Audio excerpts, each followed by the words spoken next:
Well, last week we put our water garden in the ground, and this week what we're going to do is give it just a little bit of flair. We're going to put a fountain in. Now, we just basically used, remember, the liner from a whiskey barrel. So we've got a whiskey barrel sized water garden now.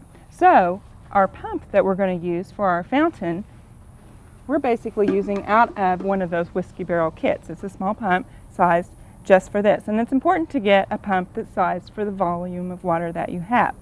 The next thing I've done before I start installing the pump is down in the bottom of my pond here, I've put a block. We could put a brick or anything. What this is for is so that when we put our pump in, it will sit up off the bottom of the pond so that as debris starts to collect, it won't get sucked into the pump. So this just basically keeps our pump off the bottom. It helps our pump last longer. So it's really important to have something lifted up off the bottom of the pond. Now, instead of just having a little kind of, one of those fan fountain waterfalls, we thought we'd do something fun because this is the children's garden, and we decided it would be fun to have something that looked like a watering can pouring into our water garden. And basically, our supplies that we need for this are a watering can, and we needed a stake to put it in the ground. We also needed some tubing to connect our pump to our watering can, and when we're talking about tubing, you can get just regular clear tubing. However, it's really important to get the black tubing. And you can get black tubing that's very flexible. It's not like the inflexible type or the type that has to kind of warm up before you can work with it. This is very flexible. And the reason that you want this black tubing is because it will cut down on the algae growth. If you use the clear, it can get that sunlight and you'll get a buildup of algae in your tube and it will slowly constrict the flow of water. So when you're buying tubing, get the black. We also need a couple of ties so that we can use those a little bit later. And I have one that's already constructed here. And let me show you what we did. We basically wanted to have our water can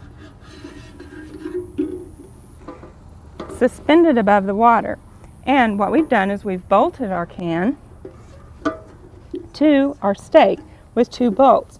Now, because this is not very thick, this is aluminum can, we actually have washers on both sides. I have washers here, and I also have washers on the inside, and that just gives it more surface area so that once this has water in it, it won't rip out of the can. The other thing that we've done is we put a hole in the bottom of our watering can so that our tubing will fit right through it. So what I'm going to do right now is just fit my tubing right through that hole. Now, I'm pulling it on through here. Whoops, where is it? There it is. And I'm just going to stick some of that tubing right down the spout here.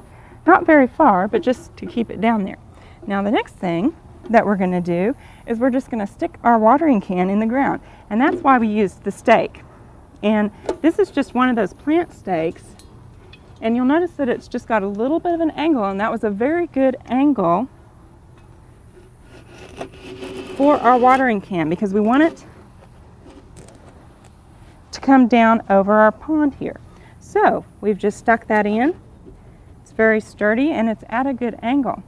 The next thing that we want to do is to connect our tubing to our pump, and this little pump is actually equipped with a flow regulator.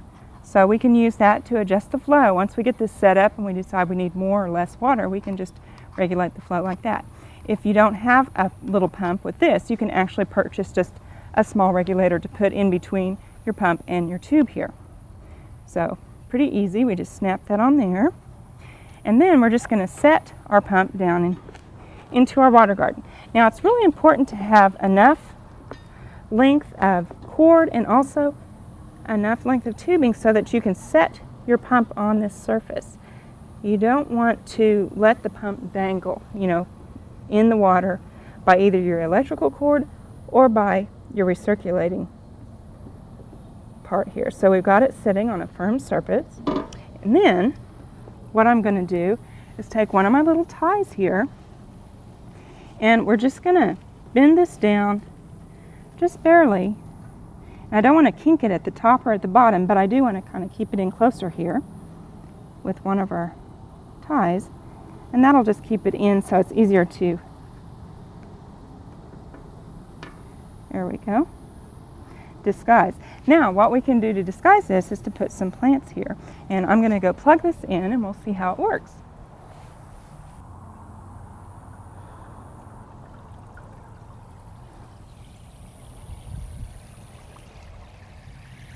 Now we've got our little water fountain. We've got a cute little bucket going back into a water fountain, and it almost looks suspended. And when we put some plants in front of this, it will look suspended. Now it's important to have a grounded outlet and be sure everything is water safe and safe for the outside for your electrical part. But this is a really neat way to make a little water garden.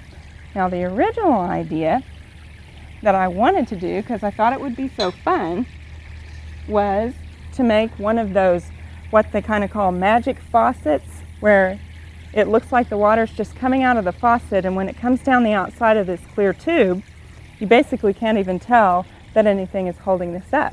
However, I never could figure out how to get this attached.